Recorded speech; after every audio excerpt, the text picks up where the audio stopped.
Ok, Então, tá sejam lá. todos bem-vindos à Escola Urântia.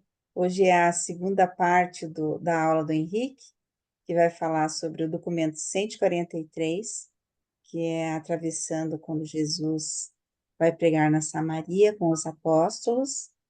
E muito obrigada, Henrique, é com você. Obrigado, Lilian, obrigado, pessoal, por virem aqui participar deste nosso último encontro da escola deste ano. Então, muito bom ter vocês aqui.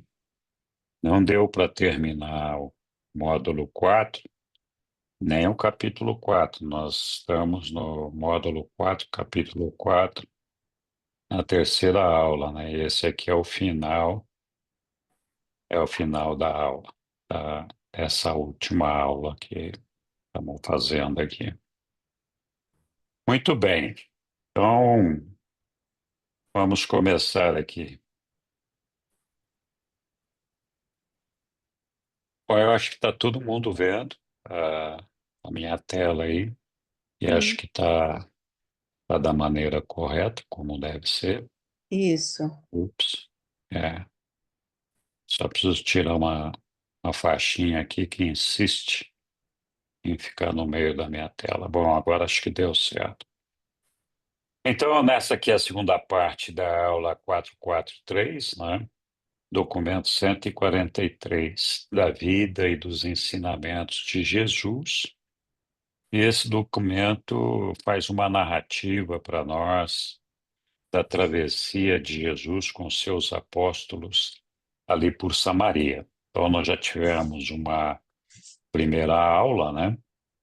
E o que foi visto aí naquela primeira aula foi o seguinte: na parte de introdução do documento 143, que é o item zero, eles falam lá, o título do documento é Atravessando a Samaria, né? E nós tivemos aí uma pequena discussão, uma pequena amostra, né, dos lugares que foram visitados e uma visão rápida da geografia, que foi essa daqui, né? Então a gente está vendo aqui no sul, aqui, Judéia, Samaria, que na verdade é tudo Judéia, mas os samaritanos estavam mais concentrados na norte, aqui no norte de Judéia, e Galiléia, tudo isso daqui, Galiléia, Samaria, Judéia, era o território de Israel e que foi dividido em dois reinos em algum momento, por isso ficou a Galiléia e a Judéia, né? Então, os eventos aconteceram aqui na Samaria.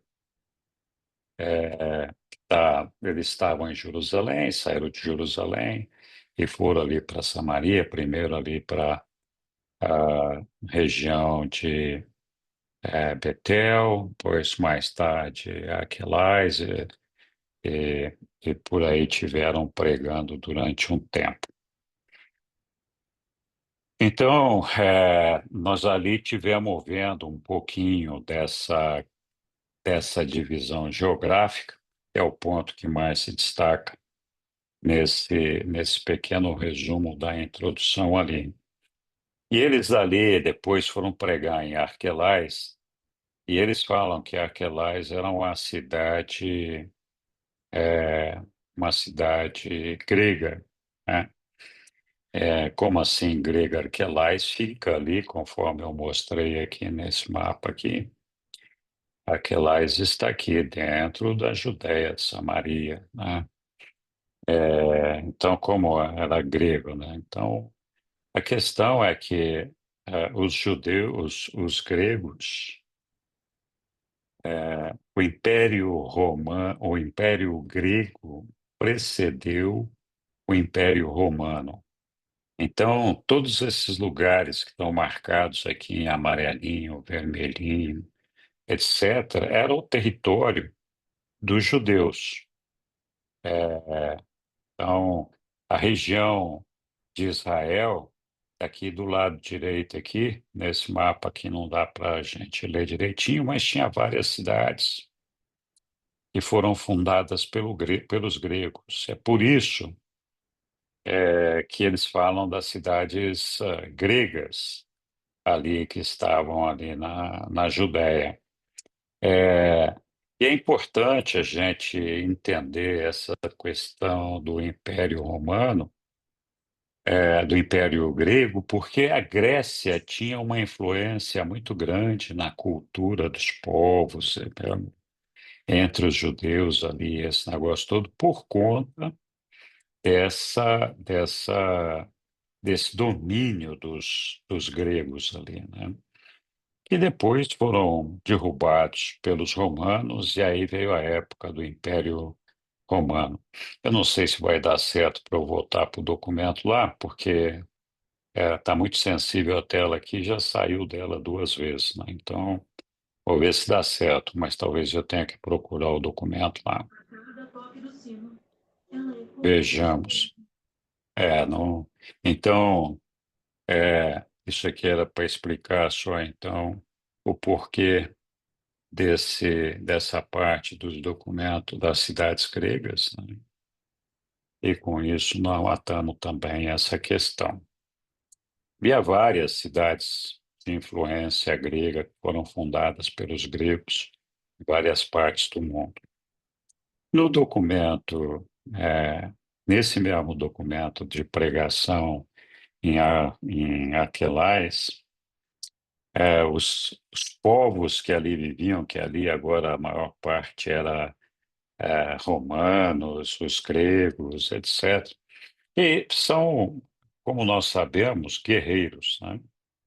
E eles tiveram muita dificuldade para disseminar os ensinamentos de Jesus ali, porque esses guerreiros, ou esses lutadores, né, eles diziam que o Evangelho de Jesus era bom demais para ser verdade, mas que, se adotado, transformaria todos os homens em pessoas fracas, né? Porque você não pode agredir, tem que ser calminho, irmão de todo mundo, pode brigar, não pode ser violento, todo aquele negócio. Então, eles dizem, isso aí é uma coisa que não existe aqui neste mundo nosso. Se a gente adotar isso daí, a gente vai se transformar num bando de mariquinhas aqui, né? Então, se tiver dificuldades com isso lá.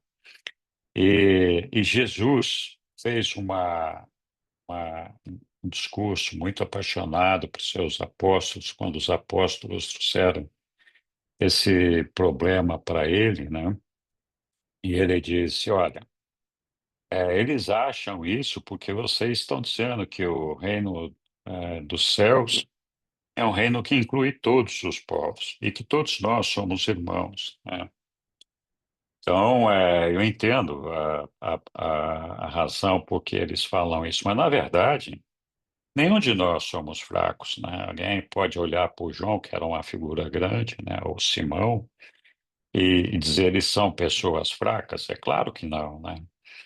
E aí Jesus também falou da bravura, do heroísmo daqueles homens que tinham abraçado a ideia de disseminar o reino de Deus, serem apóstolos daquela revelação, dizendo: olha, todos esses apóstolos e essas pessoas que estão me seguindo vão enfrentar a morte, vão enfrentar o martírio, vão ter dificuldades, né? Ter que abrir mão de um monte de coisas, né? E vocês acham que isso, então, é um ato de moleza, de fraqueza? Ah, E Jesus falou: não vejo assim, eu acho que é um ato de heroísmo lá. Continuando nesse documento, ele fala bastante ah, da nossa elevação espiritual, da necessidade da gente encontrar a nossa elevação espiritual. E ali, no item 2 desse documento, fala da lição da mestria sobre si próprio, né? Então, eles usam como referência Jesus, dizendo que era impressionante a mestria que Jesus tinha sobre si próprio, né? Auto-mestria, que nunca se destemperava, nunca se descontrolava, nunca agredia, nunca. Enfim, era uma pessoa extremamente controlada, calma, cônscio do seu papel, dos seus deveres, e tratava todo mundo com respeito, inclusive nas piores situações, né? Então, Jesus falou que essa mestria é a medida da natureza moral do homem. Então, aquele homem que não conquista a automestria tem uma tendência a perder o controle, das suas emoções, se deixar levar por impulsos, né? E isso pode se traduzir numa fraqueza moral, né? Que você acaba fazendo coisas das quais depois você se arrepende. Então, é por isso que Jesus dizia que a automestria é a medida da natureza moral do homem. Então, quando a pessoa tem uma natureza moral fraquinha, ela com certeza não tem essa automestria, né? É, ele também dizia que essa mestria era indicadora do desenvolvimento espiritual do homem. Então, a gente poderia entender aqui de que aquela pessoa que se elevou espiritualmente, conseguiu se desenvolver espiritualmente, é, é uma pessoa que tem tudo para ter uma automestria, porque essa elevação espiritual é que faz com que a gente tenha uma visão diferente do nosso mundo, né? Não tenha uma visão de que o mundo vai acabar semana que vem, nem com a nossa morte, mas uma visão de eternidade, uma visão do reino de Deus, capaz de perceber o amor de Deus, ter um relacionamento com o nosso Pai bastante próximo de conforto, de carinho, desejar ser como ele, desejar alcançar a perfeição dele. Então é muito fácil a gente entender de quem alcançou uma elevação espiritual, vai se comportar de uma maneira muito tolerante, muito respeitosa, muito amorosa com todos os seus semelhantes, né? Porque é capaz de compreender as nossas fraquezas, as nossas dificuldades e saber que nem sempre os nossos desentendimentos são decorrentes de questões pessoais. Então, se a gente analisar quanto de autocontrole nós temos sobre nós mesmos diante das diferentes situações que nós enfrentamos no dia a dia, nós podemos ter uma ideia do nível de desenvolvimento espiritual que nós nos encontramos, né? Eu sou uma pessoa que perde o controle, sou uma pessoa agressiva, uma pessoa explosiva, impensada, intemperada, acusadora, desrespeitosa. Como é que é esse negócio, né? Então, tudo isso denota uma falta de controle de si mesmo. E Jesus ainda completou ali que, ao buscar a perfeição no amor do Pai, nós automaticamente nos purificamos dos males da mente e do corpo. E nós falamos na semana passada, né? Antes de encontrar o livro de Urântia, por todas as religiões que eu passei, e acho que a maioria de vocês também percebeu isso, a gente sempre tinha uma preocupação, né? Porque assim, nós somos pecadores, fazemos coisas erradas. O ensinamento da maioria das religiões é que quando você está em pecado, o Pai se afasta de você porque você não é um ser puro, não está não está em condições de ter um relacionamento de pai e filho, amoroso com o pai, etc. Então, teoricamente, segundo a maioria das religiões, ao pecarmos, ao sermos impuros, nós provocamos uma ruptura do nosso relacionamento com Deus, né? Então a questão é, tá, a gente sempre sente a necessidade, se questiona de que maneira nós temos que agir, o que que nós temos que fazer para recuperar esse relacionamento com o nosso Pai, né? E aí Jesus vem aqui e diz, olha, você não tem que fazer nada. A única coisa que você precisa fazer é buscar a perfeição, o amor do Pai. Se você reconhece o Pai, procura por Ele, deseja ser igual a Ele, deseja alcançá-lo, esse simples fato traz para você uma aproximação com o Pai que automaticamente faz com que nós nos purifiquemos dos males da mente e do corpo. Por quê? Tudo que nós fizemos errado no passado, nós nos arrependemos e ficou lá no passado. Agora, nesse momento presente, daqui para o futuro, que nós estamos buscando esse amor do Pai, esse relacionamento com o Pai, nós não vamos voltar a pecar, nós não vamos voltar a fazer coisas erradas. Nós vamos nos esforçar para ser perfeitos como o nosso Pai é, para poder alcançá-lo, etc. Então, se isso é um desejo sincero, provavelmente o que vai acontecer é que nós vamos cada vez menos incorrer em erros, incorrer em pecados, e isso faz com que a gente, evidentemente, vá se purificando e se aproximando do nosso Pai. Os reveladores também falam que os frutos do Espírito, Jesus falando sobre isso, né, os frutos do Espírito são o tipo mais elevado de autocontrole. Por quê? Quais são os frutos do Espírito?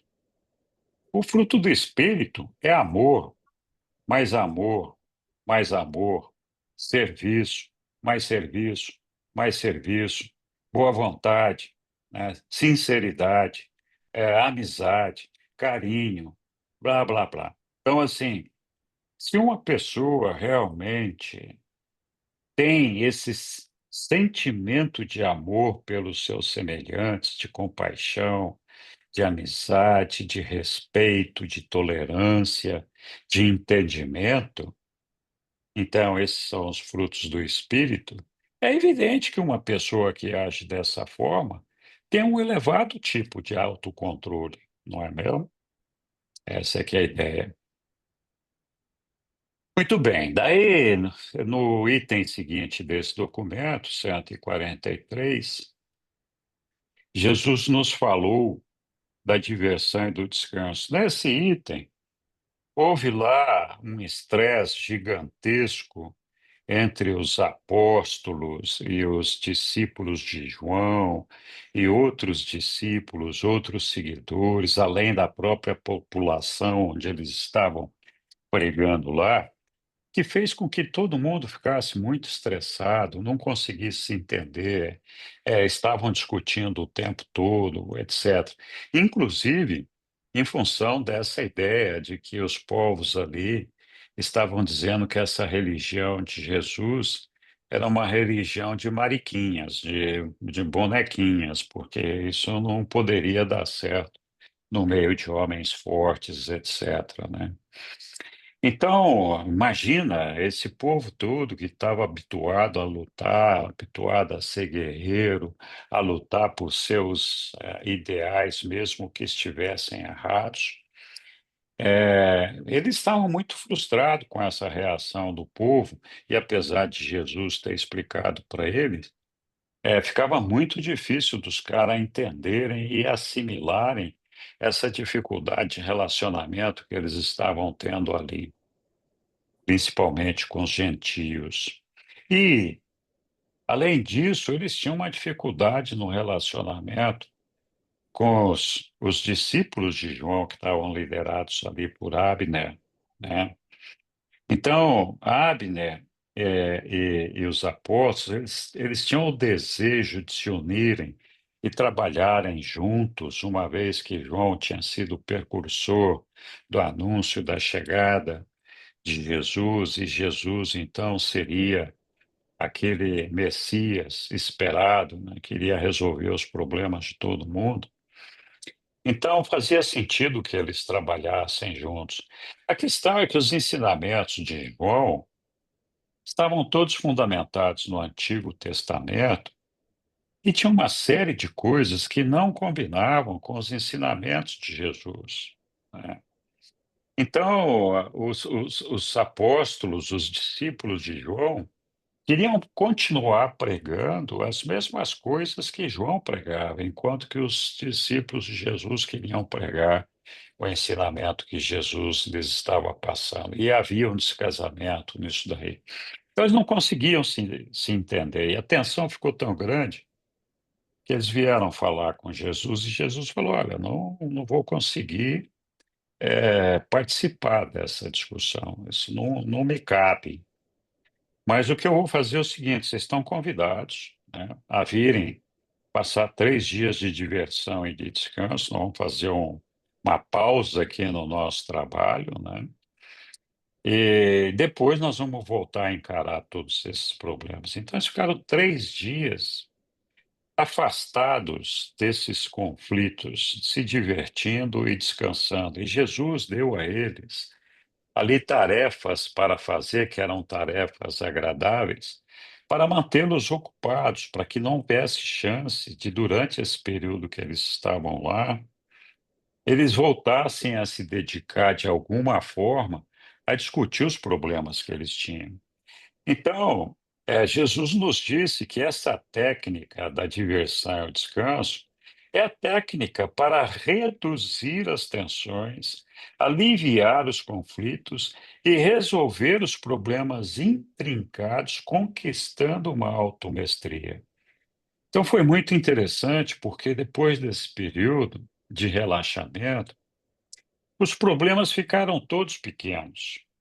E eles lidaram com esses problemas isentos daquela emoção de agressividade, de conflitos, e tentando ser mais cooperativos, mais harmônicos, e vendo o que cada um podia fazer para poder contornar seus problemas. Então, dentro desse item, Jesus nos fala que geralmente os problemas que nós construímos eles são muito grandes na nossa cabeça, mas na realidade, no dia a dia, a maioria deles não tem importância nenhuma. É muito pequena.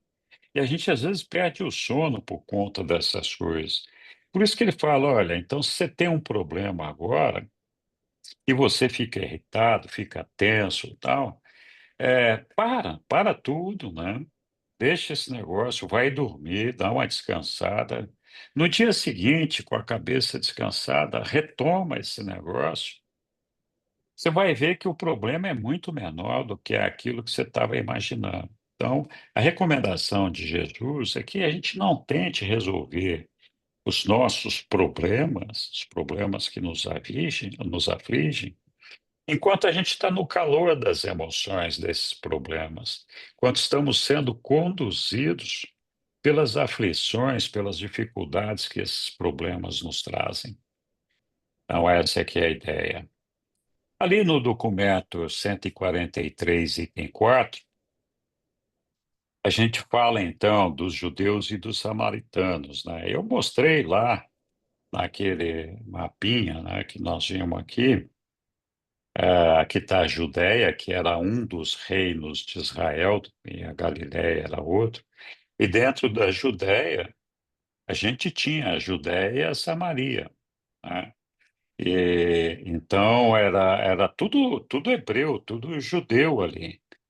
E os samaritanos, eles, além de serem judeus também, eles acreditavam no mesmo Deus que os judeus acreditavam, mas eles não acreditavam em todos aqueles documentos do Antigo Testamento que os judeus sempre usaram para nortear a vida deles. Então, os samaritanos, eles rejeitavam Jerusalém e eles abriram o próprio templo deles, ali no Monte Gerizim, e eles, apesar de terem o mesmo Deus e o ponto de partida ser a mesma escritura, os livros subsequentes não eram lidos por eles, não eram seguidos por eles.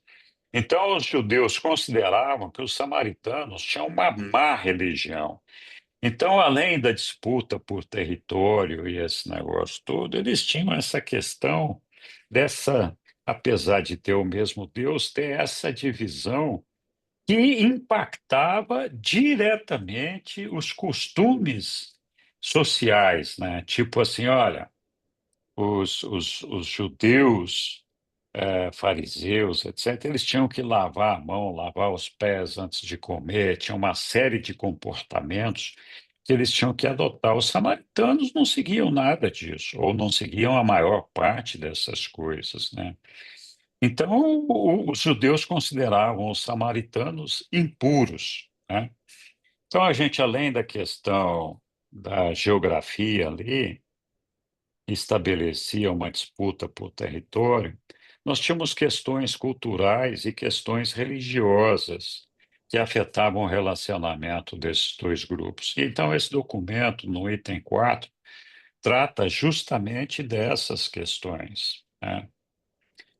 Aí nós terminamos a nossa aula semana passada no documento 143, item 5, onde a gente viu ali a história sobre a mulher de Sichar. Essa história é daquela mulher que Jesus encontrou no poço de Jacó, né? E que esteve ali um tempo enorme com Jesus ali. E é toda essa história, que é uma história longa, né? É, na verdade, uma lição de amor e de misericórdia do nosso Pai, de Jesus, por todos os fracos, oprimidos e desviados. Por quê? Imagina naqueles tempos você encontrar um judeu, e no caso Jesus era um judeu, falando com uma mulher samaritana e ainda uma mulher de moralidade duvidosa, tipo meio que uma prostituta ou coisa que o valha. Então era impossível imaginar naquela sociedade, naqueles tempos, uma situação dessa. E Jesus não se intimidou, ele se aproximou dessa mulher, pediu a ela a água, foi uma lição de amor, de misericórdia. Ele sabia da situação dela, né? E ele então conversou bastante, oferecendo para ela a água da vida. E nesse documento, é, a mulher que Jesus estava falando ali, que agora eu não me lembro o nome dela, me escapou aqui. Nalda. Alguém fala, hein? Nalda. E a Nalda, Sussuzinha sempre me salva dessas saias justas. A Nalda, né? Ela era uma mulher que tinha sido abandonada pelo marido por questões de até injustiças, né, que o marido teria cometido com ela. E depois desse marido, ela teve relacionamentos com 4 outros homens. E era meio namoradeira, né? Ela, inclusive, se jogou ali para cima de Jesus, maneira de dizer, é, que achou Jesus um cara simpático, atraente, que era muito. Então, ela estava entendendo errado a conversa de Jesus com ela. Mas Jesus alertou, né? Falou assim: olha, em vez de você ficar se jogando para cima de mim, você tem que prestar atenção naquilo que eu estou te oferecendo, né? que é a vida eterna, que você possa ser perdoada dos seus pecados, que você possa conquistar o reino dos céus, beber da água da vida, né? E Nalda tinha uma intenção de realmente, ela não era feliz com ela mesma, ela era uma mulher que tinha o desejo de sair daquela vida, de se recuperar, mas as circunstâncias da vida sempre faziam com que ela tivesse que se manter ali daquela forma. E Jesus percebia nela uma pessoa que mais do que tinha errado, a vida tinha sido injusta com ela. Então, por isso que ela tinha sido uma pecadora.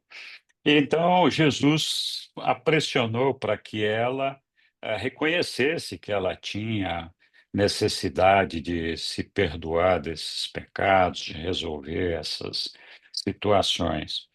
E, no começo, Nalda escapava saindo pela tangente, né? E aí Jesus expõe para todos nós dizendo que, olha, esse escape, esse mecanismo de fuga dos nossos problemas é comum em todos os seres humanos.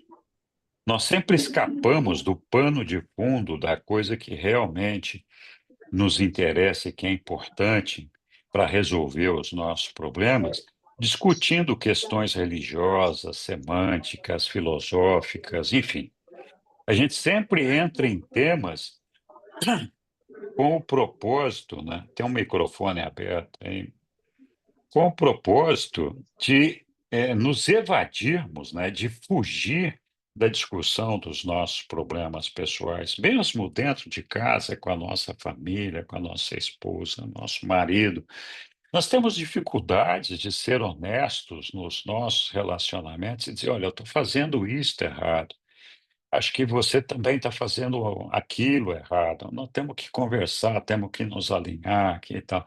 E aí a gente acaba discutindo sobre outras coisas, sem atacar os problemas e sem tentar resolver os problemas, né?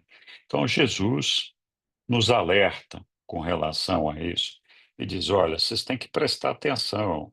As dificuldades e os problemas que vocês têm que ser discutidos, eles têm que ser expostos. A primeira coisa, quando você está errando, ou quando você está com um problema, é reconhecer que você está errando ou que você está com um problema. Tentar se fantasiar com outras coisas, culpar outras pessoas, atribuir, se fazer de vítima, etc., não resolve os seus problemas, né? Então, começa justamente por a gente se entregar ao nosso Pai, às pessoas a quem nós amamos, buscando ajuda para resolver esses problemas que nos afligem, né? E por conta dessa discussão, Nalda disse a Jesus: ah, é verdade, você deve ser aquele, você, o João, o profeta, né? Então estava falando de João Batista. Ele nos alertou que estava chegando o Messias, não sei o que e tal, né? E Jesus interrompeu a Nalda e disse: esse sou eu. E essa foi a primeira vez em toda a sua vida terrena que Jesus declarou de uma maneira tão aberta e tão confessa, tão positiva, sem disfarçar a sua natureza e filiação divina. E essa situação, essa revelação, esse positivismo dele foi feito justamente para uma mulher. E já era um problema ter uma mulher, a gente estar conversando com uma mulher, como eu falei, né? E ainda uma mulher samaritana e de caráter questionável, né? Então, muitas vezes nós achamos que o Pai vai se revelar a nós porque nós temos uma cultura invejável, uma posição social, um conhecimento, um entendimento das coisas, uma posição de destaque entre os homens, uma posição de respeito e todo aquele negócio.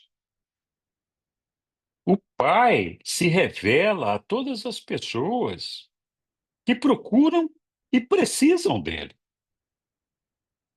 E é por isso que essa é a lição que nós temos que tirar disso daqui. Jesus percebeu naquela mulher, Inalda, uma pessoa que precisava de Deus, que queria alcançar Deus. E é por isso, então, que ele se revelou dessa forma, que ele não negou quem ele era, que ele se expôs completamente a essa senhora lá,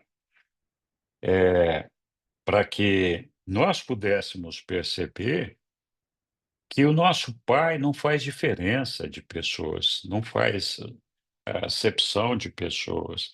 Ele busca se aproximar do filho perdido, daquele que precisa dele, daquele que tem o desejo de alcançá-lo, daquele que tem o desejo de se redimir dos seus pecados, né? Muito bem. Com isso, eu acho que nós cobrimos a maior parte do que foi discutido a semana passada, e eu vou fazer uma pausa aqui para ver se alguém quer se manifestar, fazer alguma pergunta, algum comentário, algum esclarecimento. Fique à vontade.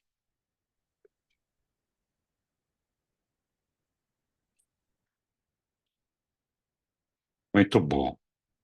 Acho que foi muito mole, mole, então, é, ninguém ficou com dúvida nenhuma. Está todo mundo de acordo com o que eu falei. Vamos lá, então, vou continuar aqui. Então,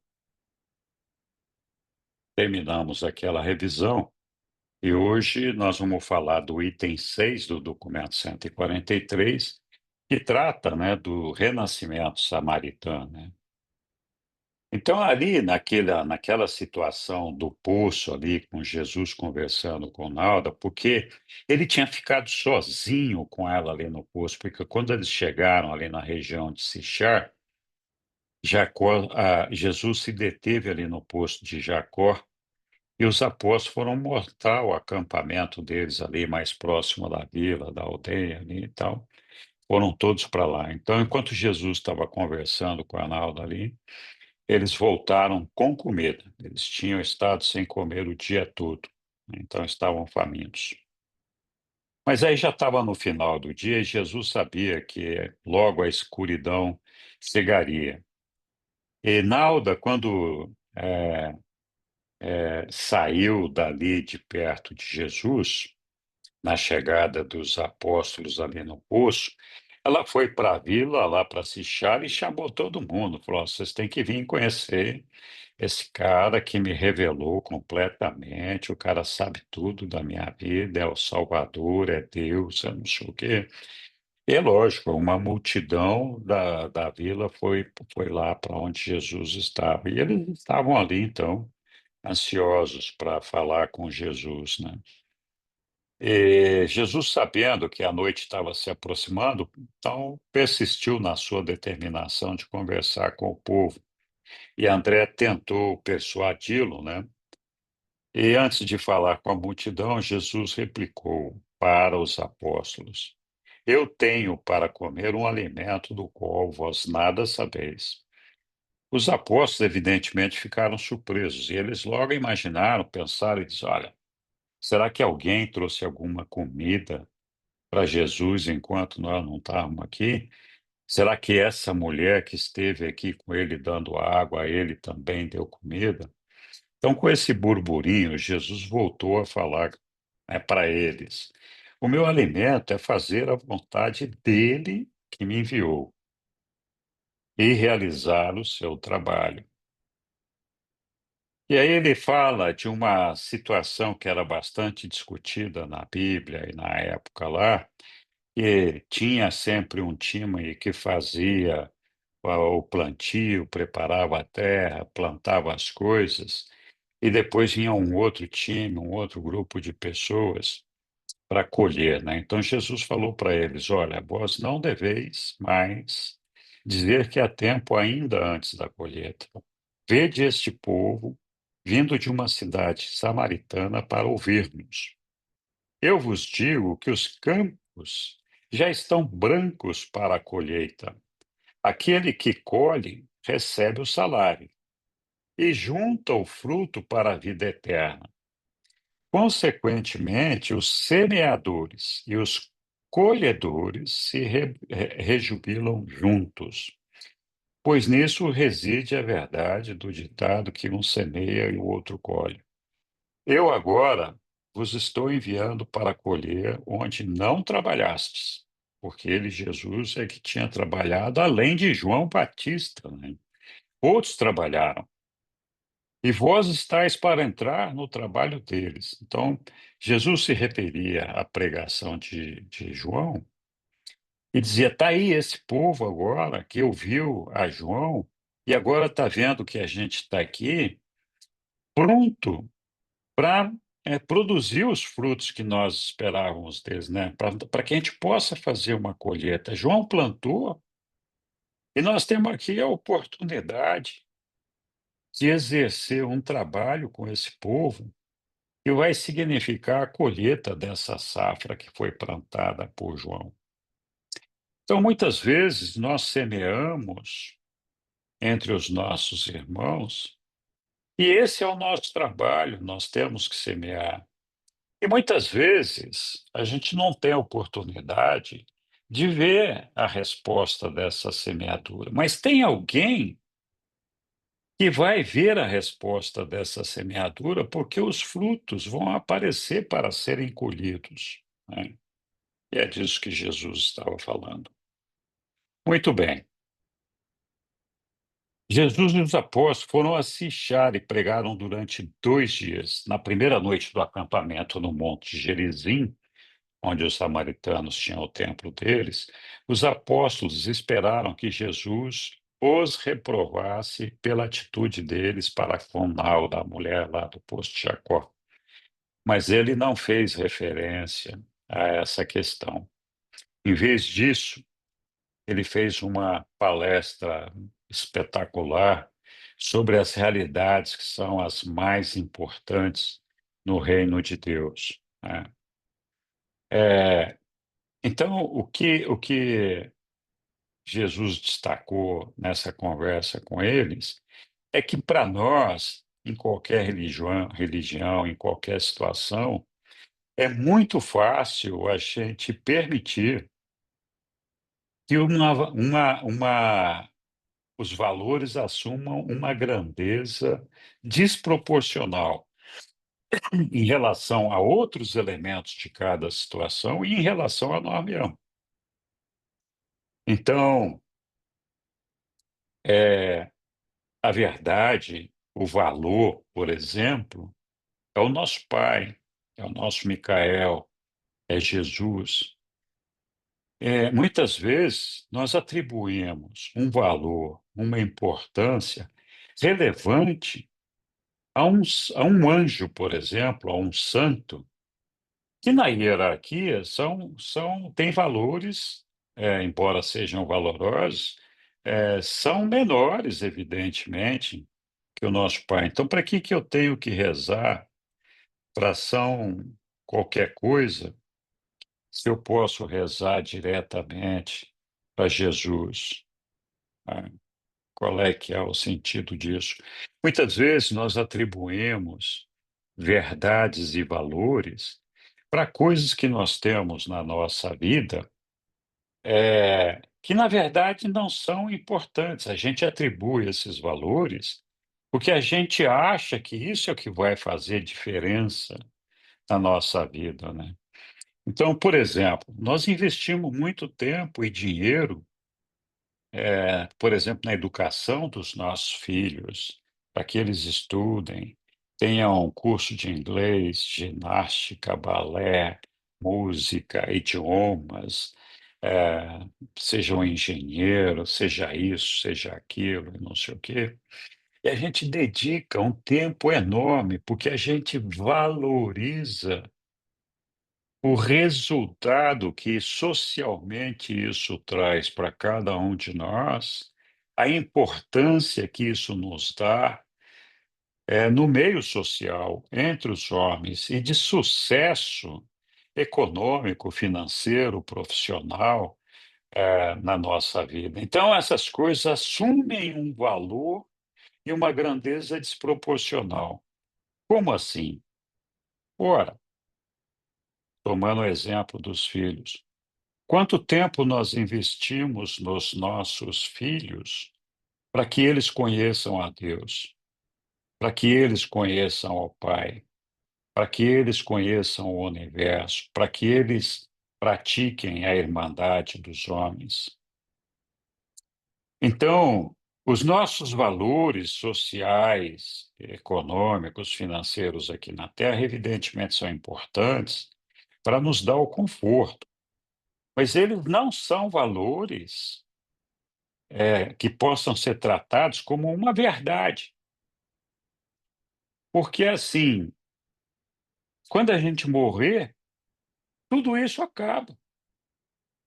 Todos esses valores que nós construímos aqui, eu sou engenheiro, sou doutor, sou dono disso, dono daquilo, construí isso, construí aquilo, deixei 20 filhos, filhas e não sei o quê, casei com 10 mulheres, 10 homens.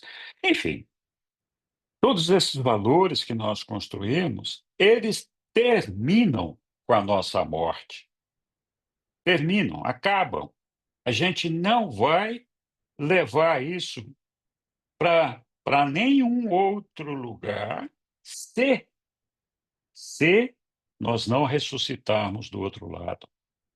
Então, pode ser que, se nós ressuscitarmos de outro lado, toda essa experiência que nós acumulamos aqui de uma maneira correta, que pode incluir dança de balé, pode incluir ser médico, ser dentista, ser engenheiro, pode incluir ser rico, pode incluir ser político, enfim, o que nós quisermos. Toda essa experiência que foi feita e conquistada com amor, com sinceridade, com dedicação, sem perder de vista ao nosso Pai o nosso desejo de alcançar a eternidade, se nós ressuscitarmos, essas coisas vão continuar com a gente. A gente vai acumular essas coisas. E sim, nós vamos nos lembrar de tudo isso daí. Mas se nós não ressuscitarmos, qual é o valor que nós conquistamos de tudo isso? Ter uma vida melhor enquanto nós estivermos aqui na Terra? Talvez. Será que é melhor mesmo? Porque a gente também aprende que a nossa felicidade não está em cima dessas coisas. Elas podem trazer uma satisfação momentânea, mas ninguém é feliz porque conquistou um carro depois de ter conquistado esse carro. Chega uma hora que você fala assim, bom, já tenho esse negócio aqui, e agora? Né? Não é isso que me traz felicidade, né? É muito legal ter essas coisas que nós almejamos ter e ter o conforto de tê-las, mas verdadeiramente essas coisas não nos trazem a felicidade real de saber que nós estamos conquistando a vida eterna, que nós estamos buscando a Deus, nós vamos alcançá-lo, desejamos ser como Ele e vamos viver a eternidade. Essa segurança e essa convicção que é capaz de nos dar, né, o conforto necessário, a coragem necessária para superar todas as nossas dificuldades aqui, porque a gente já passa, então, a partir daquele momento, a fazer parte do reino de Deus.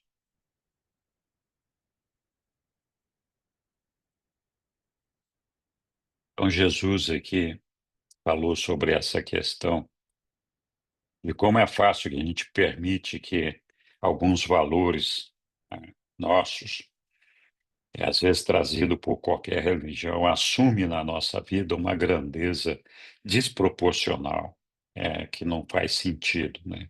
Nós temos que parar para pensar nisso. E ele lembra também o fato, os reveladores, né? O fato da cruz, da crucificação de Jesus, se transformou no centro do cristianismo. Tudo no cristianismo vira em torno, gira em torno da crucificação de Jesus, né? Então, e da própria ressurreição dele. Então, e nós sabemos que isso não é o que Jesus queria deixar para nós. O ensinamento de Jesus é muito simples, né? Nós temos que amar o nosso Pai. O Pai existe, Ele está conosco, e temos que servir e amar a todos os nossos irmãos como Ele nos amou. Muito bem. O tema dos ensinamentos de Jesus no Monte Gerizim foi que os homens vissem a Deus como um pai amigo, assim como ele, Jesus, é um pai irmão. Ele inculcou neles o fato de que o amor é a relação mais elevada no mundo, no universo. A verdade é o maior pronunciamento sobre as observações dessas relações divinas, né? Jesus não tinha receio de se mostrar e de se revelar aos samaritanos, porque os samaritanos não desejavam mal a ele, né? Como os judeus desejavam, né? E ele sabia também que depois de feito esse trabalho aqui, ele não ia voltar mais para lá. Então ele foi muito transparente, muito claro, muito próximo do povo samaritano nas pregações deles. E eles ficaram lá um longo tempo, então, falando sobre a paternidade de Deus. E os reveladores nos contam que esse trabalho deles salvou muitas almas ali. Aí nós chegamos no item 7 desse documento 143, onde Jesus fala, né, os reveladores nos falam sobre a prece e a adoração. Então, naquelas conversas noturnas no Monte Gerizim, Jesus ensinou muitas grandes verdades. Ele disse: a verdadeira religião é o ato de uma alma individual nas suas relações conscientes com o Criador. Então, aqui, uma vez mais, Jesus enfatiza a ideia de que a religião é uma coisa pessoal, é uma ligação pessoal do indivíduo com o Criador. Ele também falou que a religião organizada, então, grupal, né, é a tentativa de socializar o ato de adoração do homem religioso. É uma pastilhinha. Desculpe, falou demais aqui, minha garganta aqui já não aguenta. Muito bem. É, falando da adoração, ele trata a adoração como uma contemplação daquilo que é espiritual e que deve alternar-se com o serviço, o contato com a realidade material. Ele também lembrou a todos nós que o trabalho deveria alternar-se com a diversão, e ele mostrou a importância da gente relaxar e se afastar dos nossos problemas. Nós não podemos viver uma vida exclusivamente de trabalho. É importante dedicar tempo à nossa família, aos nossos amigos, às pessoas que nos cercam e a nós mesmos, para que nós mesmos tenhamos oportunidade de divertir. Ele lembrou também que a religião deveria ser equilibrada pelo humor. A tensão de viver, a tensão da personalidade no tempo, porque vamos combinar, é tenso mesmo, né? Deveria ser afrouxada no descanso da adoração. Então, todas essas aflições que nós temos, essas tribulações, esse estresse e essa agitação, ela pode ser superada num momento de meditação, de relaxamento, de adoração ao nosso Pai, nos esquecendo de tudo aquilo que nos cerca e estarmos simplesmente ligados em conexão com o nosso Pai, adorando-o. A nossa vida muda completamente quando a gente faz isso.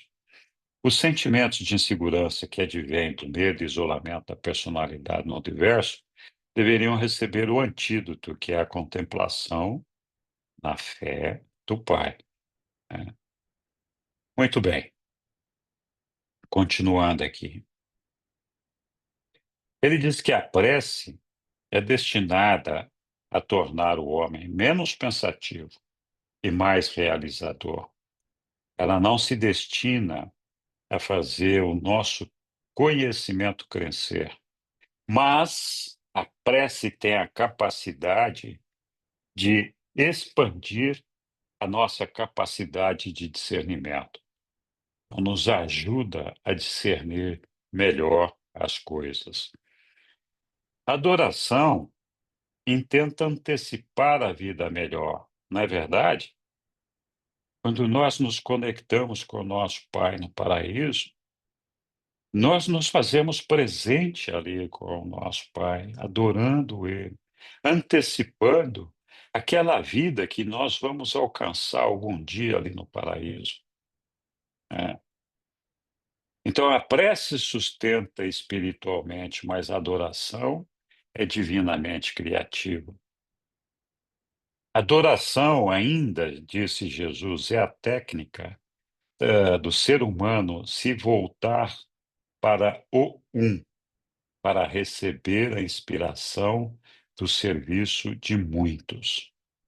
Então, nós dedicamos essa adoração ao nosso Pai e, assim fazendo, reconhecemos a existência do nosso Pai, reconhecemos que Ele é o Pai de todos os nossos irmãos semelhantes, e assim nós dedicamos e nos inspiramos para o serviço de muitos, né?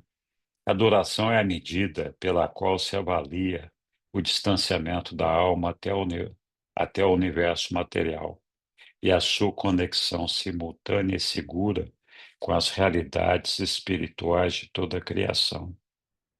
Mas se nós estamos muito focados no nosso mundo material, talvez nós não estejamos dedicando tempo a fazer a adoração do nosso Pai. E essa adoração é que nos faz crescer, faz nos aproximar dele e faz com que a gente tenha o descanso necessário para superar as nossas dificuldades. Ainda continuando, Jesus disse que a prece é como uma autolembrança, um pensamento sublime, né? Adoração, o seu lado, é o autoesquecimento, o suprapensamento. Ainda a adoração é a atenção sem esforço, o repouso verdadeiro e ideal para a alma. Falamos disso agora há pouco, né? Uma forma de exercício espiritual repousante. A adoração ainda é o ato de uma parte, cada um de nós, essa parte somos cada um de nós, identificando-se com o todo. O todo é o nosso Pai. Lembra aquela história? Tudo está em Deus, não existe absolutamente nada fora de Deus, nada.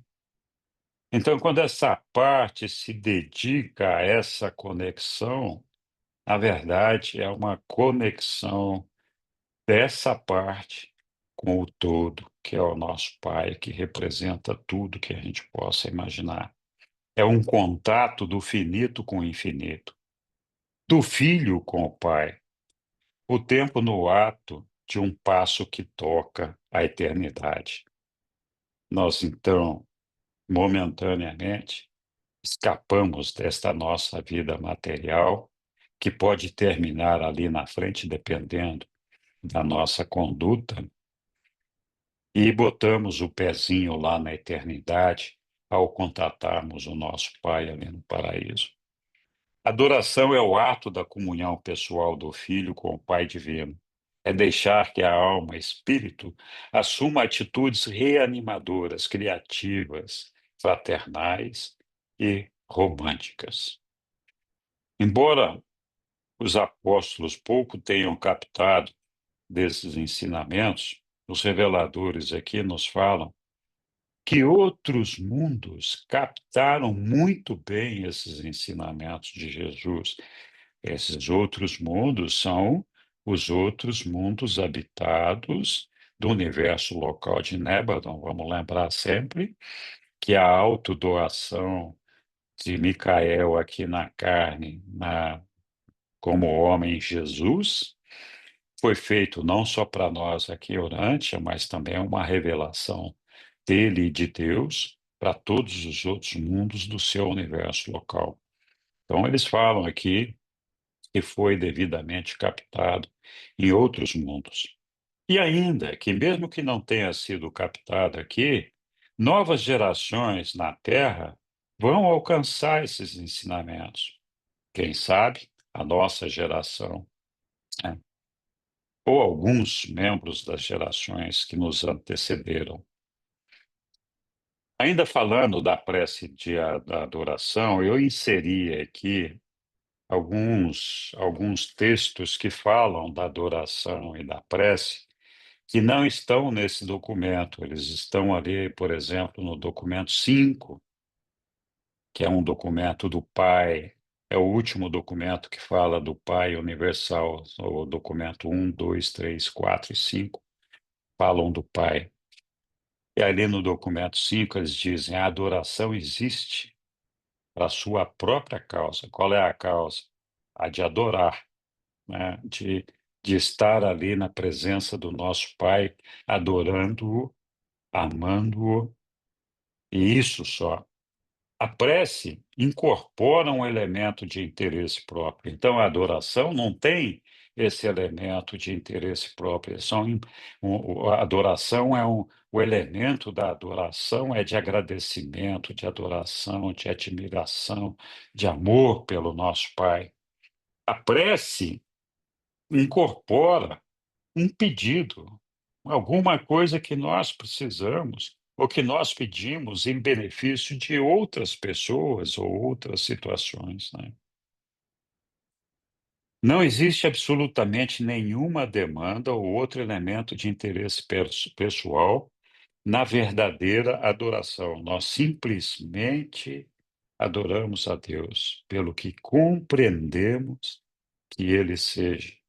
E esse é um aspecto importante, porque se a gente não tem uma compreensão razoável daquilo que o nosso Pai é, como é que nós vamos adorar, né? Nós adoramos ao nosso Pai, que a gente é capaz de perceber o amor dele, perceber a grandeza criativa, a grandeza controladora, a grandeza sustentadora, o seu a sua infinitude, a sua absolutez, a sua verdade e a própria eternidade, a vida eterna que ele nos oferece. Então, nós só podemos adorar ao nosso Pai se a gente tiver uma ideia, mesmo que distorcida, daquilo que ele é na nossa mente, no nosso coração.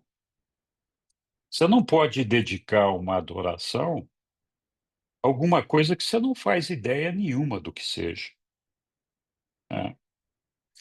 E talvez por essa razão, muitos de nós não praticamos a adoração rotineiramente como deveríamos fazer, porque nós temos essa dificuldade de compreensão. Então, nós temos que nos dedicar mais a nos comunicar com o nosso Pai. Não é estudar o livro de Urântia, isso também ajuda, mas não é isso. É ter esse relacionamento interno com o nosso Pai, essa ligação que faz com que a gente possa perceber a força que Ele nos dá, o amor que Ele nos dá, ter a certeza de que Ele está em nós e ter a certeza de que Ele está lutando ao nosso lado e construindo tudo aquilo que existe de bom em nós. Então, temos que refletir sobre isso. A adoração nada pede e nada espera para o adorador.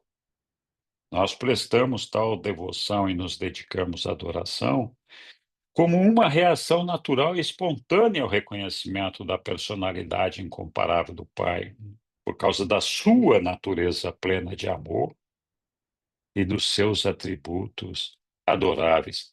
Eu completaria aqui não só adoráveis, mas magníficos, surpreendentes, inimagináveis, né? Todos esses atributos que o nosso Pai tem.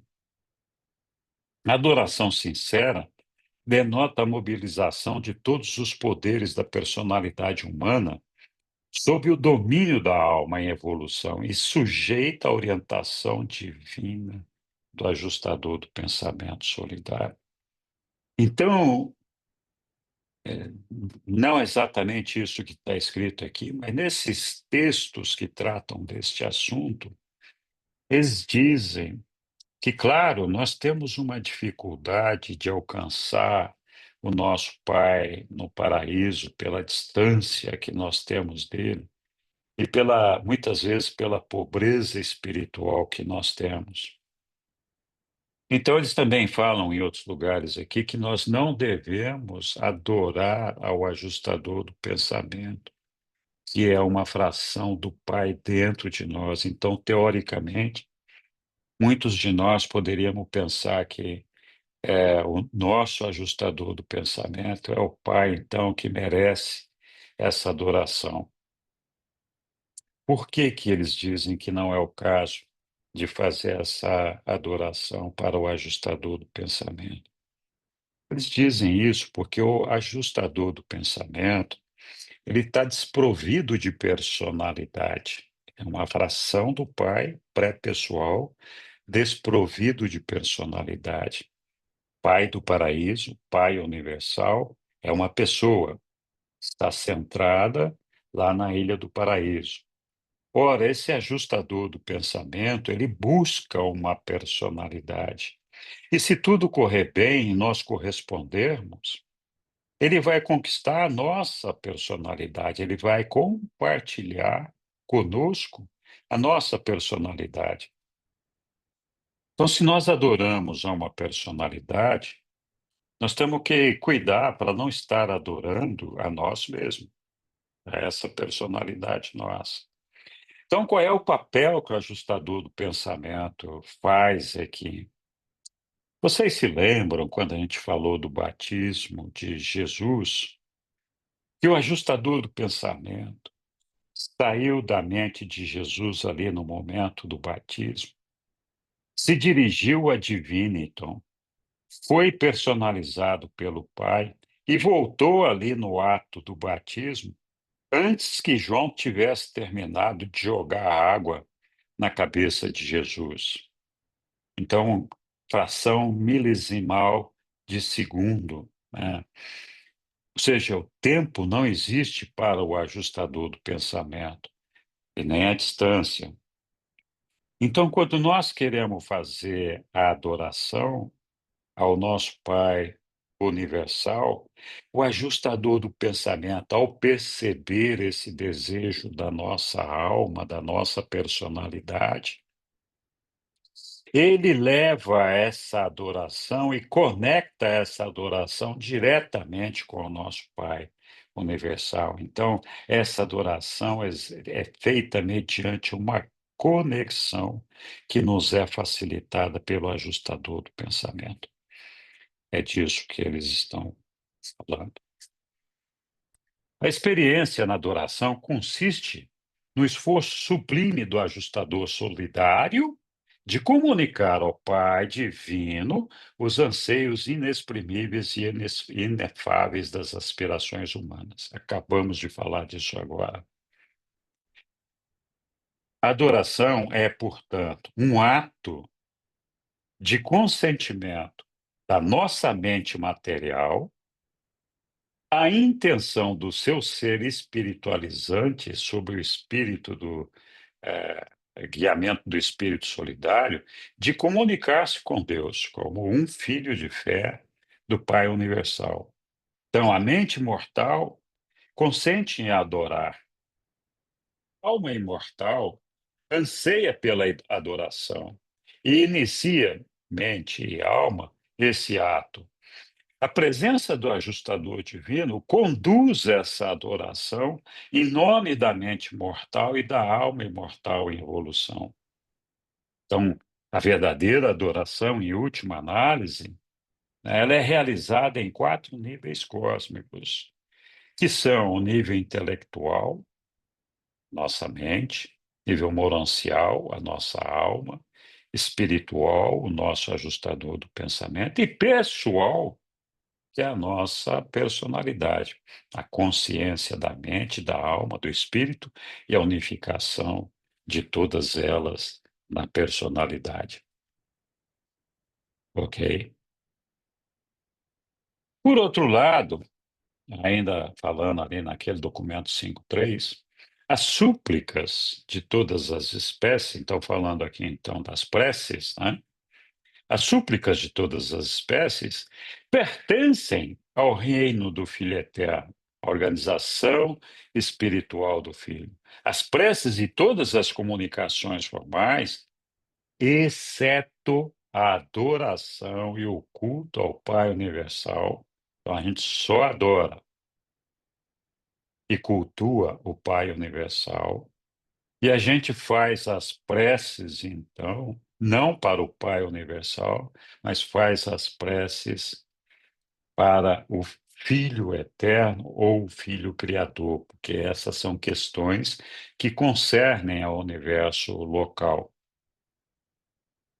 Então, eu sei que muitos de nós pedimos ao nosso Pai Universal, e não tem nada de errado nisso, mas aqui os reveladores nos orientam a encaminhar a nossa oração diretamente para a pessoa que vai resolver o nosso problema. Frequentemente, a pessoa de Jesus, Micael, né, que é o Filho Criador, e também nos níveis do dia a dia, nós vamos ver aqui, pela ministra divina. Né? Então, mas a adoração entra em circuito e é despechado para a pessoa do Criador pela função do circuito da personalidade também. Nós temos o circuito da personalidade que está diretamente conectado ao nosso Pai Universal. E isso faz também com que essa adoração, por meio do circuito da personalidade, possa alcançar o nosso Pai. Muito bem, continuando aqui. No momento em que nós introduzimos um elemento de interesse próprio na adoração, essa devoção, então, passa da adoração para a prece e deveria ser, então, dirigida à pessoa do Filho Eterno ou do Filho Criador. Mas na experiência religiosa prática não tem nenhuma razão para que a prece não deva ser endereçada a Deus, o Pai, como parte da verdadeira adoração. Mas o certo seria dirigir isso ao Filho Criador. E aí eles dizem aqui, olha, interessante, quando vós lidais com os afazeres práticos do cotidiano, estais nas mãos de personalidades espirituais originárias da terceira fonte e centro, Espírito Infinito e seus coligados, a ministra divina.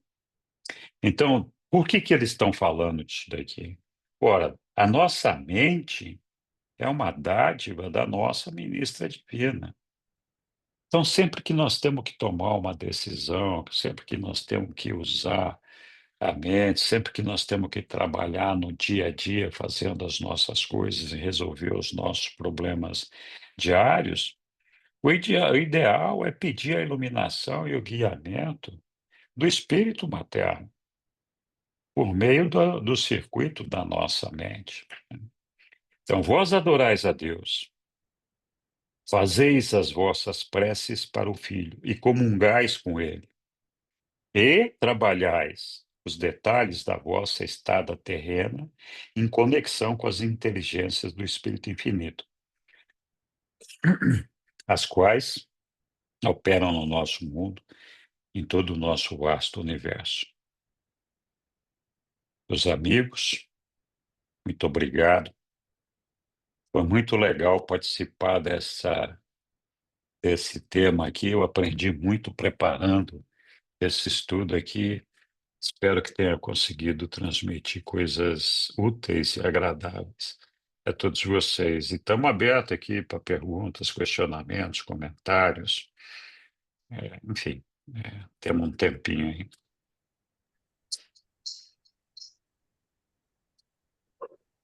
Eu mandei um teste super difícil pro Neemias para colocar lá na plataforma com 20 questões. Duvido que vocês sejam capazes de responder a todas elas. É um desafio isso, hein? Vamos lá. Obrigado. Legal. Tem algumas perguntas ali no chat. Ah, é?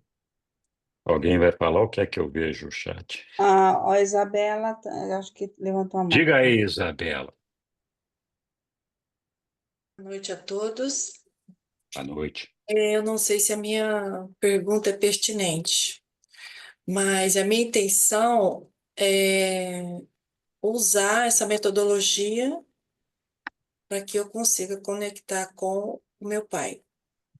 Então, eu não eu entendi que a adoração é, ela vem da ordem do inconsciente. Eu não tenho como planejar ou fazer de uma forma que me leve à adoração. Exemplo, eu posso, por meio da prece, ir conversando, ou eu posso ir cantando, e por meio desse processo, eu entro naquele estado de contemplação. A adoração, para mim, eu entendi que é um estado de contemplação, é um estado de bem-estar.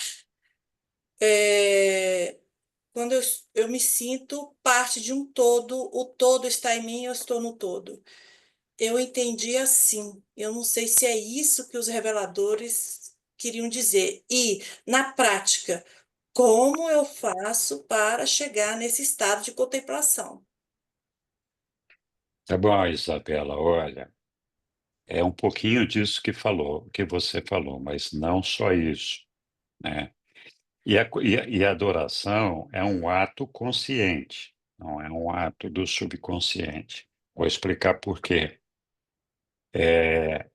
A nossa adoração com o nosso Pai é assim: nós nos colocamos na presença do nosso Pai, na nossa mente, no nosso imaginário, estamos na presença dele lá no paraíso, e nós apenas dizemos a ele o quanto que nós adoramos ele, o quanto que nós amamos ele, e agradecemos por tudo o que. Então, tem uma conversa, tem um reconhecimento da grandeza do nosso Pai, falar para Ele da nossa admiração por Ele, do nosso respeito por Ele, do nosso carinho, do nosso amor e tudo mais.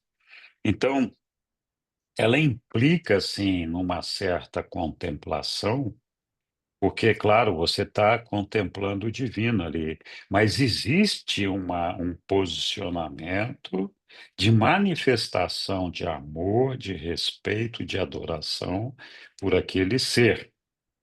A única coisa que a gente deveria evitar fazer é dizer para ele: ó, resolve esse problema que eu tenho aqui, porque não é essa a ideia. Então, o momento da adoração não é o momento de pedir.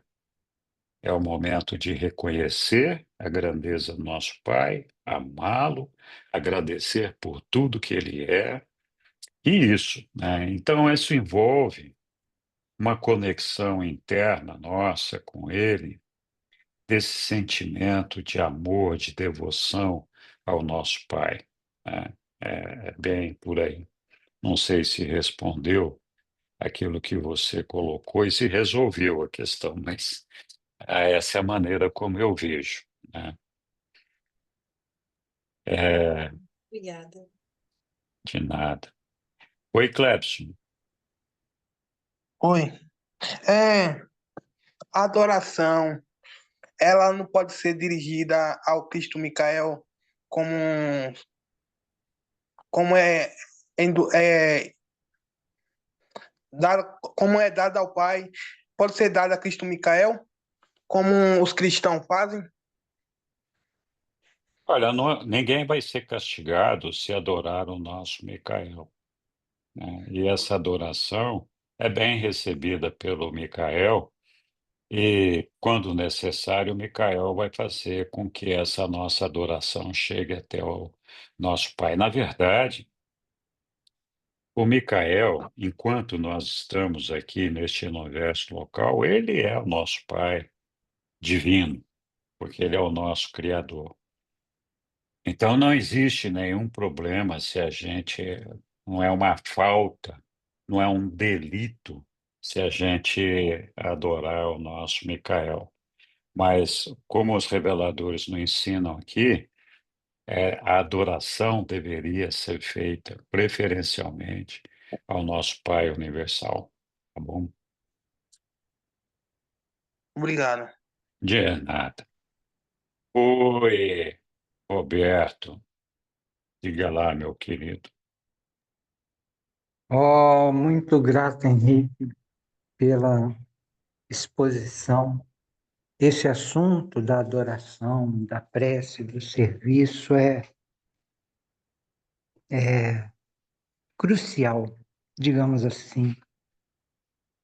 Tem uma urantiana norte-americana, do Arizona, que ela fala: adoração e serviço. Nisso aí está tudo.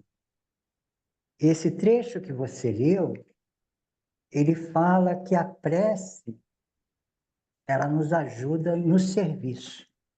Eu vejo assim, ó, de noite, quando a gente internaliza, a gente adora a Deus. E de dia, a gente serve aos seres humanos. Adoração e serviço. Adoração é amor a Deus. O serviço fraterno pelos seres humanos é amor ao próximo. Então, adoração e serviço. Outra coisa, Henrique, você falou da adoração ao Pai, da prece direcionada ao Filho, e quando a gente quer saber em termos práticos como realizar algo, a gente se dirige aos anjos, à pessoa, à terceira pessoa da Trindade. E eu associo isso com uma revelação que o Pai Universal é o Deus Pensamento, o Filho Eterno é o Deus Palavra, e a terceira pessoa da Trindade, o Espírito Infinito, é o Deus Ação. Então, o Deus Ação, a ministra divina, a terceira pessoa da Trindade, nos ajuda na ação prática para realizar uma missão. A prece na qual você fala e pede vai ao Deus Palavra, ao Filho Eterno. E a adoração ao centro, ao controlador do pensamento infinito, o Pai Universal. A irmã Isabela, ela perguntou... Não, antes o irmão Clebson, ele falou de adorar ao adorável Jesus Cristo. E há uma passagem que, quando Jesus Cristo concluiu a missão dele de autodoação aqui na Terra, que a ministra divina falou para os anjos: adorem, adorem. Eu vejo, como você falou, Henrique, que para nós, nesse universo local que Jesus Cristo criou, junto com a filha criativa, ele é o Pai Universal. Ele é o foco do Pai Universal e do Filho Eterno para nós aqui, entendeu? Então, quando a gente adora Jesus Cristo, a gente adora simultaneamente o Pai e o Filho. Já pensou? Então, ele é o Pai, Filho, Criador desse universo local. Agora, eu fiquei com o coração pulsando quando a Isabela perguntou sobre como adorar, e eu lembrei de algo, não sei se você está ouvindo, eu não sei se você lembra, Isabela, algo parecido. Estou ouvindo, Oh! Roberta. Pois bem, certa vez, bem no início da minha conversão, eu, eu ouvi dizer que amar a Deus era o caminho mais rápido para chegar a Ele. Aí eu falei, como é que eu vou amar a Deus? Aí eu comecei a rezar e amar a Deus. Você entendeu? A gente às vezes não sabe como adorar. Será que a gente é lícito a gente pedir? Deus, me ensina a adorar? Me ensina a te adorar? E isso me fez lembrar, quando você estava falando, Isabela, da gente lá na Faculdade de Processos, ano de 2016. Eu comentei isso hoje nas minhas postagens a respeito do NEL. Eu comentei o seu nome naquele meu áudio grande de 10 minutos. Por quê?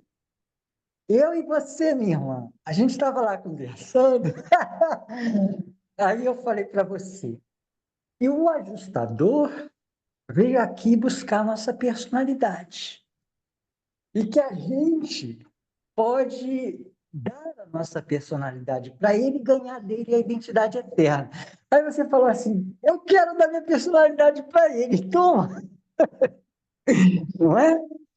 Então, se amar e adorar a Deus é o caminho mais rápido para chegar ao Senhor, olha, é mesmo, viu? Tem, no livro de Urante, ele revela seres humanos como nós que se tornam filhos da realização. Por exemplo, os mensageiros poderosos, eles, em geral, advêm de mundos em rebelião como o nosso. Então, a gente é candidato para se tornar um mensageiro poderoso. A outra classe de filhos de realização são os altos administradores, entendeu? Eles ganham uma mestria em administrar. Mas sabe quais são os filhos da realização mais elevados? São os filhos acima de nome e número. E sabe lá que no livro de Urante que diz? Que eles desenvolveram uma capacidade superior de adorar. Então, eu acho que se a gente aprender a adorar, se a gente aprender a amar a Deus, é mais rápido. Agora, eu estou falando muito, mas eu vou contar o que eu fiz quando eu tinha 22 anos, que eu me converti totalmente a Jesus Cristo. Eu tive aqueles insights interiores, eu comecei a ouvir minha mente, eu era cientista, esse negócio de inteligência artificial, aí eu comecei a observar meus pensamentos e querer entender. Aí me vinha uma voz de sabedoria. Tudo que eu perguntava de mim mesmo, relaxava. Aí daqui a pouco vinha e acertava. É como se tivesse uma voz de sabedoria que sabia mais que eu mesmo. Aí eu falei, uai, o que é isso? E eu negava a Deus, eu falava que era bengala para fraco, e estava ali ouvindo um oráculo interior. Aí eu falei, será que é Deus? Aí eu fui, eu lembro até hoje, 1987, eu com 22 anos. Aí eu falei, minha primeira oração, Deus, se é você mesmo que está falando comigo, se isso é real, me dá uma prova. No outro dia, na Universidade de Brasília, com Marco Antônio Terado, que eu conheci no jardim, no ensino médio e na universidade, ele está lá cheio de livros. Ele era quem distribuía os livros da Santos Lighthouse. Aí estava lá o quadro do Eu Divino, Saint-Germain en Alchemy. E aí, nesse livro, a Madre, a Gurumãe, falava: o caminho mais rápido para Deus é o do amor.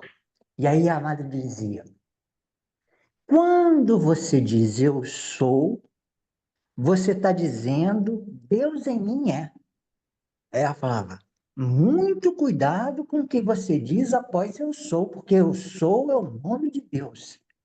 Então, nesses ensinamentos, o ajustador do pensamento é chamado presença de Deus, eu sou em mim. Então, se eu dissesse eu sou, tudo que eu dissesse depois disso ia acontecer. Aí eu comecei: eu sou amor a Deus, eu sou amor a Deus, que eu queria amar a Deus. E aí eu pegava, vocês não vão acreditar, eu gravava assim: eu sou amor a Deus, colocava no gravador, aí mandava o gravador tocar e gravava por cima. E ficava horas fazendo essa oração, pedindo para mim amar a Deus. E aí aconteceu muitas outras coisas, mas eu acho que muito da minha vida começou em 1987, quando eu quis amar a Deus. Eu sabia que isso não era uma coisa da minha mente racional, como você falou, Isabela. É algo da nossa supraconsciência. Mas eu, enquanto eu, humano consciente, enquanto pessoa livre, eu posso desejar amar a Deus. E aí eu acho... Tá bom, eu falei muito, perdão, pessoal. Eu fico entusiasmado. Obrigado, Roberto. Oi, Angélica. Eu estou muito feliz de você estar agora no grupo, viu, Isabela? Ter voltado. Ô, Então, fofinha, obrigada. eu vejo a adoração, ela vem assim, aos poucos. Ela vem quando você realmente começa a refletir sobre às vezes até um documento, um capítulo, uma frase. Aí, de repente, você para e começa a refletir sobre a grandeza daquilo que você acabou e que te fez sentido, mexeu assim com a sua alma, seu eu superior. Aí você começa a refletir e de repente, você começa a meditar.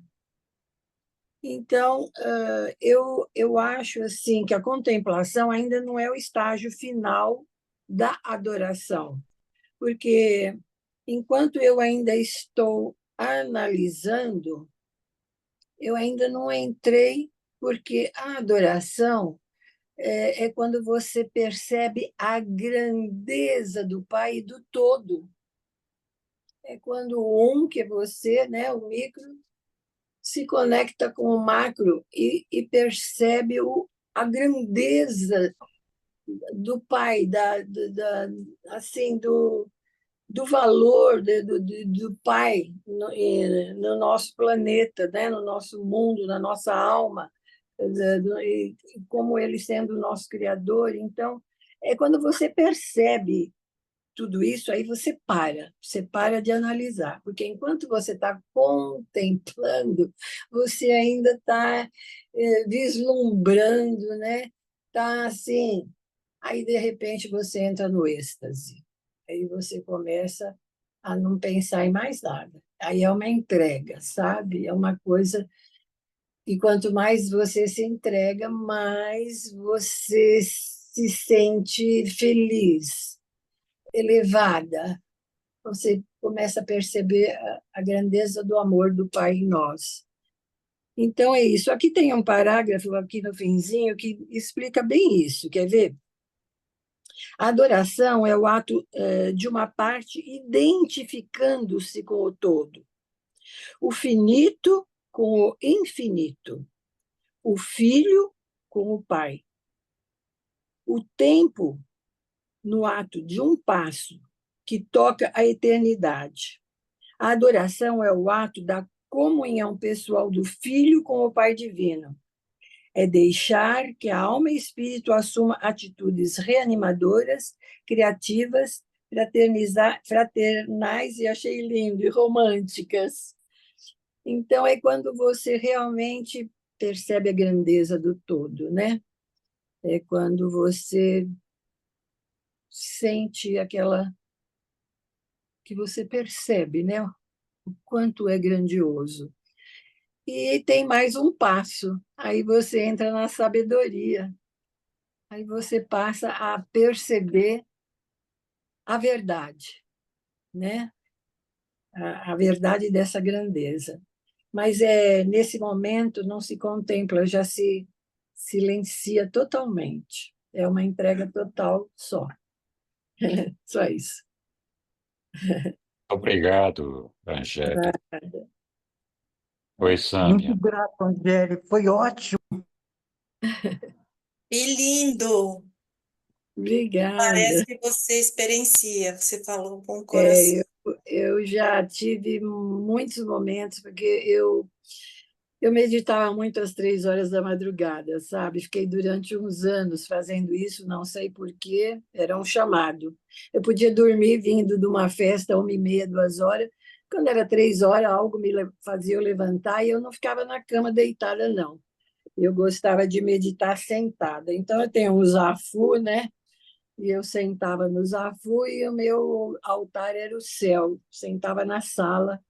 Eu fiz isso durante muitos anos. Aí, infelizmente, fui relaxando, mas eu ultimamente estou muito estressada, muito solicitada, muito ocupada. Então, quando eu deito muito cansada e não tenho meditado demais, não, sabe? Mas eu acho muito, muito importante a meditação, principalmente ao acordar. Eu fico meia hora de manhã em oração, mas eu acho que eu não atinjo o estado de adoração.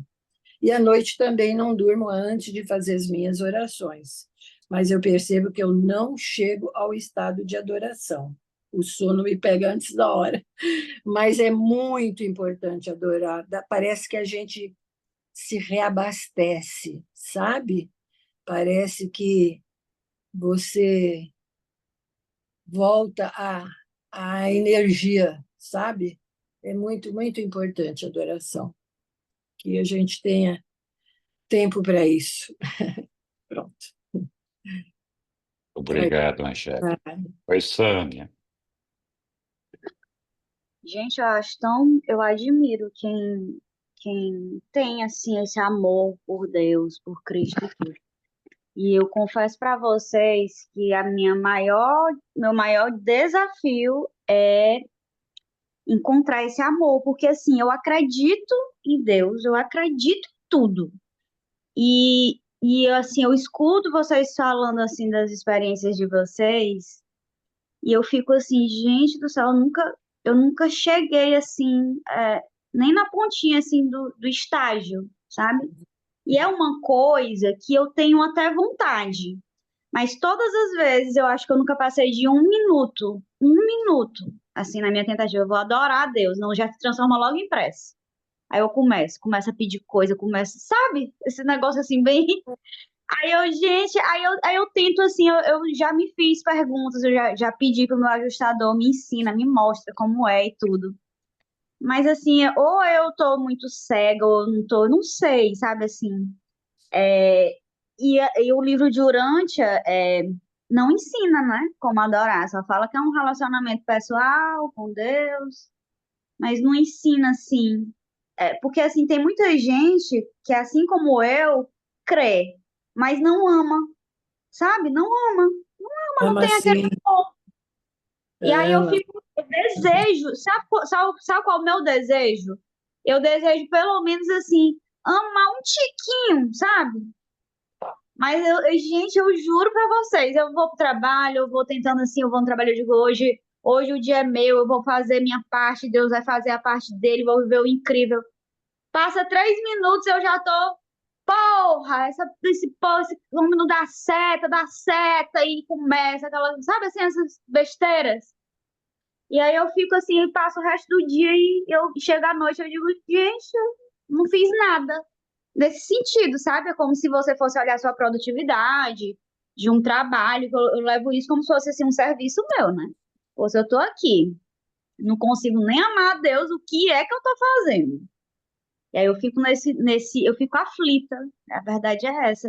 Eu sinto um vazio, que aí eu pensava que era assim, um relacionamento amoroso, quem sabe, alguma coisa. Não, gente, agora eu entendi, é esse vazio bem aí. Enquanto eu não completar essa lacuna, até hoje eu não sei não, tô perdida.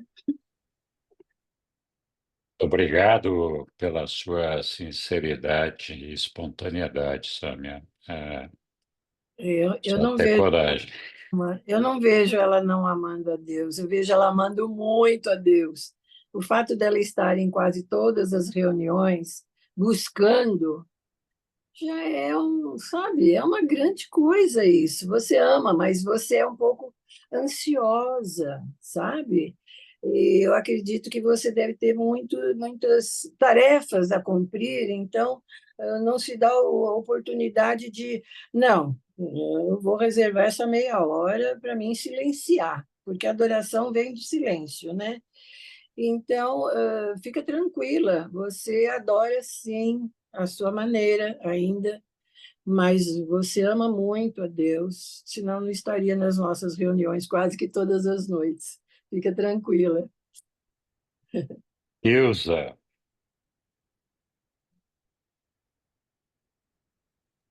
Então, Henrique, não é a Ilza, sou eu. Te enganei. ai, ai. Está Na escrito verdade, Ilza, né? Desculpe. mas é que o meu computador está com um problema lá e eu não estou conseguindo usar o Sem, alto-falante e microfone, aí eu usei o dela. sem problema. É o seguinte, então, na verdade, não é nem sobre o estudo. Eu queria te pedir um favor, eu pus no chat aí, não sei se você viu, aquele palestra sobre a mente que você fez, lembra disso? Eu fiz algumas palestras sobre a Algumas. mente. Em várias Então, delas eu peraí. apanhei para caramba, mas sim, com certeza eu posso, se você tiver uma referenciazinha de qual foi, eu É uma posso que fazer o que você. fala, é uma que você fala que a mente sobrevive, Eu continua, né? falo Após. justamente da razão que eu apanho cada vez que eu falo desse negócio, porque muita gente não concorda comigo. Então, Sim, mas eu eu sei qual gostaria é que, que é. se fosse possível e quando fosse possível, né, dentro das Ah, suas várias atribuições aí é meio difícil, mas agora que você achar um tempinho, puder fazer para nós reeditar essa palestra, né, seria de muito proveito. é bom. Promessa a ser cumprida rapidamente, assim que seja possível. Eu vou notificar, vou Tá, trazer obrigado. sim. Obrigado, Sidney. Oi, Roberto. Olha, eu queria comentar e somar com algo que você falou, Henrique. Será que Hum, nós podemos adorar o próprio ajustador do pensamento? É o seguinte: tem uma passagem do livro de Urântia que revela que o ajustador do pensamento é o amor de Deus individualizado para cada alma e pessoa humana. Então, o ajustador do pensamento que está vivendo na sua mente, Henrique, o que está vivendo na minha e de cada pessoa aqui, ele é o amor perfeito de Deus. E a gente pode adorar o amor? Não, a gente adora pessoas. E o ajustador é o amor de Deus, perfeito, individualizado. Mas a gente pode se identificar com o ajustador e viver o amor dele, que é perfeito por todas as pessoas do universo. Vou dizer de novo: o ajustador é o amor perfeito por todas as pessoas do universo. E nossa pessoa livre pode se identificar com o ajustador do pensamento, que é o amor perfeito, e amar com perfeição ao Pai Universal e todas as pessoas do universo. Às vezes, eu busco me identificar com meu ajustador, unido ao ajustador personalizado de Jesus Cristo, que comanda os ajustadores. Quando eu faço isso, parece que vai expandir o universo no meu coração. Vem uma tal positividade. Eu penso em qualquer pessoa humana, lembro que ela tem um ajustador, penso na pessoa, no ajustador personalizado de Jesus Cristo e resolve tudo. É como se fosse um sol de amor. E eu tenho algo no livro de Urântia que sustenta esse entendimento e um pouco dessa vivência, que se você se identificar com seu ajustador do pensamento, que é o amor perfeito de Deus, você vai sentir um amor autoexpansivo sem fim. Parece que tudo está resolvido. É o seguinte, tem uma parte que fala das atuações da primeira fonte centro nos universos finitos. Aí são 7 atuações. Como criador, através dos filhos criadores, como controlador pelo circuito da gravidade, como espírito pelo Filho Eterno, como mente pelo agente conjunto, como pai pelo circuito da personalidade, aí ele vem. Como pessoa, Deus atua pelos ajustadores do pensamento. Se você se identificar com o seu ajustador do pensamento, você vai se identificar com a pessoa de Deus, atuando como pessoa no mundo. Isso é muito poderoso. É muito poderoso. E se todo mundo fizer isso, a Terra vai ser inundada de amor. É isso. Obrigado, Roberto. Muito bem, pessoal. Não houverem novos comentários, podemos partir para o sorteio do livro aqui. Ou, se alguém ainda quiser falar alguma coisa, fique à vontade.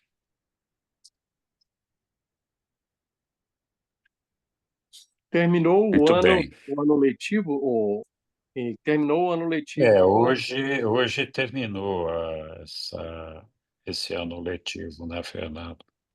e você concluiu o nosso ano com muita maestria. Muito obrigado, viu? Muito obrigado pelo carinho, Muito bom, meu Fernando. querido. Muito bom. Obrigado por estar presente aqui conosco. Tamo junto. Sueli já está habilitada. Está enxergando, Chuchu? Mais ou menos, mas dá para fazer. Sim, vou por aqui. Eu só vou precisar da ajuda de vocês para vocês, por favor, editando os Irineu nomes. pode tirar fora. Tá bom. Alguém pode ir ditando os nomes para mim, por favor? Eu posso. Deixa eu ver. Eu posso Irineu, digitar. Vamos lá. Vai. E Neu pediu para Irineu. tirar, né? Ah, tá. Tirou também. Angele, Angele. Marisa. Por favor, me excluir, por favor. Marisa não quer. Maria Lanes, O meu pode tirar, porque eu já tenho um livro aqui do lado. Aélio, André, Bernadette. O meu pode tirar. A Bernadette também tira, então. Fernando, Pode continuar. Hoje eu quero Eu- participar, concorrer. tá. Ilza, deixa eu ver. Isabela, Pode tirar, Sueli. Isabela tira. Mantovani, Liane, Deixa. Isso. Obrigado. Aham. Eliane, Clebson, Maria Lanja, Milton, Moacir, Roberto, Sidney. Nossa, céu, não. Esqueci alguém? Alguém não está na lista? Leopoldo. Eu estava com o microfone Não, fechado. Leopoldo pode O tirar. Moacir pode tirar. E Márcia. Márcia pode tirar também isso aí. Tá. Pode tirar. Já ganhamos. Nós já ganhamos. Então tá bom. Obrigado. Nada. Então eu vou sortear. Boa. Boa sorte. Último sorteio do ano. Boa sorte. Quem vai ganhar, hein? Clebson. Muito bem. Clebson. Clebson Maia. É com K o Clebson dele. É que houve correção. Então tá bom. Tem problema. Parabéns, Então, Clebson. parabéns, Clebson. Foi muito bom estar com vocês esse ano A todo. todos. Boas Boas férias. festas, né? Boas festas, boas férias. E muito Obrigada. obrigada aí ao casal tão dedicado. Todos nós da Gratidão. escola. A gente volta no dia 5 de fevereiro, tá bom? Com a aula sobre a prece, o documento 144, que por um acaso sou eu que vou fazer. Vai Que demorar legal. tanto. Vamos Só em fevereiro, iniciar. Celi, é muito tempo. Mas Tempo. vocês podem ir assistindo as aulas no site, pode rever o YouTube, aproveita para dar like, aproveita para comentar, porque aí ele se multiplica, né? Isso é importante. Isso. E se inscrever no canal E se inscrever no canal, por favor. da escola lá no YouTube e se Isso. inscrever na escola também, que daí vocês têm acesso a todas as outras aulas, né? E também para fazer o exercício do Henrique, que diz que vai ter 20 perguntas. Que ótimo. Ele foi malvadinho. A Colocou gente 20. vai ficar craque nesse Prece, assunto vamos aí. pedir na prece o gabarito. Isso. Vamos aproveitar para fazer esses exercícios agora nesses 2 meses, que vai ter bastante tempo, né? Para colocar em dia lá a questão lá do Moodle, né? Uhum. Os exercícios, tá bom, gente? Muito obrigada pela participação de todos. Lilian, me explica novamente aí, Lilian. Eu não entendi, eu não consegui entender de eu entrar lá no YouTube e No tal. Moodle, né? Não sei como Eu é. mando para você daí, tá, Moacir? Eu mando para Então, você. olha, me faz o favor, porque eu não consegui. Eu Tá, gostaria. pode deixar que eu te ajudo lá. Tá joia? Certo? Obrigado, pessoal. Obrigado, Lilian. Obrigado, Tá Henrique. bom. Obrigado, Obrigado, Celi. Obrigada, pessoal. Obrigado a fevereiro. todos. Até Boa noite a fevereiro. todos. Boas Pessoal, férias. Pessoal da obrigado, boa escola, noite. obrigada. Feliz Parabéns. Natal para todo mundo. Obrigado. Boas festas a todos. Para todo mundo. Tchau. Feliz Paz. Natal. Próximo. Feliz Obrigada, Natal a igualmente. todos. Feliz Natal para Boa todos. noite. E Tchau, até o ano que Estelle. vem. Tchau, minha querida. Que pena que não tem mais reunião, só em fevereiro, né?